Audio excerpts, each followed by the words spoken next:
Full panel here with me now. Mick Mulvaney, back again, News Nation political contributor, former Trump chief of staff. Taryn Rosenkranz is a Democratic strategist. Jessica Anderson, former budget official in the first Trump administration. Dan Cannon, back with me again, former Battleground States director in the Biden and Harris campaigns. Hello to you all. Nice to see you. I had to bring both of you in because these two tried to take my job in the last break. You fought us off. So that's how the day started, was over at the Pentagon. Pete Hegseth. And a little bit of show and tell with the bunker busting bombs. And it ended over at the White House with the president saying, you know what, you guys got to pass this one big, beautiful bill. But I'm not sure, Jessica, folks imagined what would happen today, which was someone who no one outside of Washington has any clue of, is the Senate parliamentarian saying, you know what, you guys can't do what you want to do on Medicaid. How big of a problem is that? Well, Elizabeth is back in the news. We've heard from her before. She's not a new name to many of us. I think it's interesting, right? So there's some Republicans that are saying, okay, she needs to be fired. She was put in place by Chuck Schumer. Others are worried about the precedent that this might set going forward. I think at the end of the day, this is playing out exactly as we expected it to. The Senate is going to have some sausage making, but at the end of the day, they are going to produce a bill that the House is going to pass and send to the president's desk. Now, can they do it by the 4th or the 5th, as the president wants?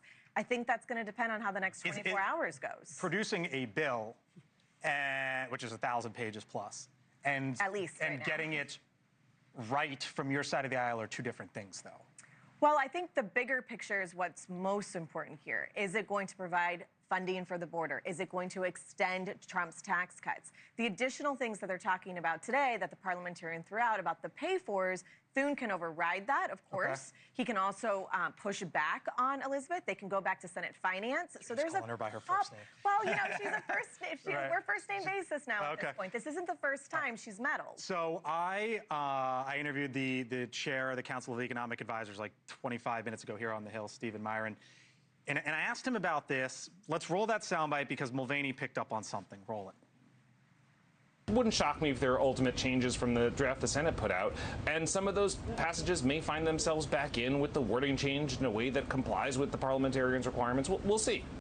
Why did that stand out to you? Because I don't think he came up with that himself. The guy's a genius economist, but I don't think he understands how the Senate works. This is the talking point from the White House, okay? And this is what they're trying to push to the Republicans in both the House and the Senate, which is just calm down. Jess is right.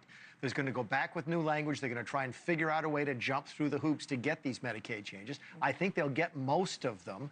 And I think Jess is ultimately right. Ultimately, the Senate will pass this bill. The House will pass this bill. I'm with you, though. I don't think it can happen by July 4th. But I was very interested that everybody sort of, that's the new message from the White House. Don't give up yet, because there's still hope for these Medicaid changes. Is she your new best friend? I mean, look, the ruling here, to understand what this is about whether states can expand and continue to expand on Medicaid and Medicare and Obamacare in a way that accesses federal funding to keep folks insured. And they're trying to make that impossible for states to do, which is going to kick tens of millions off of the rolls. It's the biggest cut to Medicare and Medicaid in the history of the programs, all to pay for those big tax cuts. And I agree with you. I think that Republicans will crawl over broken glass to deliver tax cuts for billionaires. If they have to cut Medicaid down to the bone to do it, they will do that. I do think the delay here is a problem because there's 5 or 6 moderate Republicans, from Murkowski to Collins, Hawley and others, who do not like any of this. And they've been choking the poison down because they want to get these tax cuts. And this delay and having to come back at this another way does make things a little perilous in the Senate. And whatever they end up doing is going to make the House job even more difficult. I think without this problem, they could have jammed this through, and then the Senate bill is it. That's it. The House has to vote for it. They're done. Now I'm not so sure. Deal breaker, or it gets done? I mean, I think it's going to be really hard. You're finding 1 in 4 only thinks that this is going to help their families, and that's making it not so big and beautiful for anybody but billionaires. And I think that's going to be hard for everybody to swallow when they're seeing those numbers. And those polling numbers just continue to be 70% of people are not thinking that this is good. That's not good for them. And to rush it is going to be even more of a problem.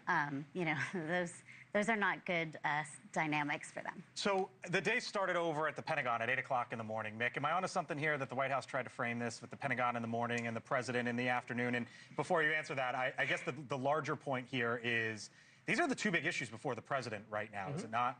And where does he go from here with it? Yeah. Do I think it was done on purpose? Yes. What is Donald Trump really good at? He's good at a couple things. He's good at creating leverage. He's good at creating a show. That's what this was. Today was scripted. And if you're running the White House properly, that's what you're supposed to be doing. Biden did it, just didn't do it as well. Obama was really, really good at it. So yes, it doesn't surprise me. They started with a defense issue today, which is a good issue for them. They're finishing on the big piece of legislation they want to. That's exactly what you expect from a White House that's running properly. Do you give the president credit for Iran? I think right now there has been so much back and forth, and he has not seemed to make it very clear what he knew, when he didn't know, what he's done. I mean, cursing on the tarmac. I mean, he's not making himself looking like he's There's a difference between messaging really and action, though. What about the actions? Well, I think at this point, I would love to be able to give him credit for stuff if he could actually make a coherent statement about what he believes and what he knew and what he wants to know and who he's going to brief. I think it's really hard for me. I would love to give him credit. He makes it hard sometimes. I think he was very clear today. I mean, Pete Hegseth this morning was crystal clear as well. The sites were obliterated. They were destroyed. It's conclusive. And it's not just him, right? The United Nations has confirmed that. The Iranian foreign minister has confirmed that. So you're seeing multiple sources confirm that this was a successful mission, and I think we should give the president credit for it. Not hard for me to believe the sites were destroyed. That seems pretty evident. Even though we haven't had the official damage assessment and all the intelligence, that seems pretty evident by just the video you saw. But what we do not know is what happened to the enriched uranium. There were trucks there the day before. The fact that the president was talking about this publicly, which is not a great way to do an op like this, for several days, gave the Iranians time to get that enrichment out of there. And the problem that I have with the president's approach here is that we don't really know what the objectives were. He didn't bring the country along. There was no pretext. He didn't bring Congress along. Hold on. And I mean, Obama was striking all over the place in 2016. Well, sure, but on this particular point, if we're trying to curtail their program with inspectors and with a program to actually see where the enriched uranium was, we had them enriching at 3.5% on average under Obama, and now they have all the 60% enriched uranium, which now we've lost track of. That could put us in a worse position than we had. Well, we don't know if we've lost track of it. We don't know. But back to your question, can you give him credit? I don't know.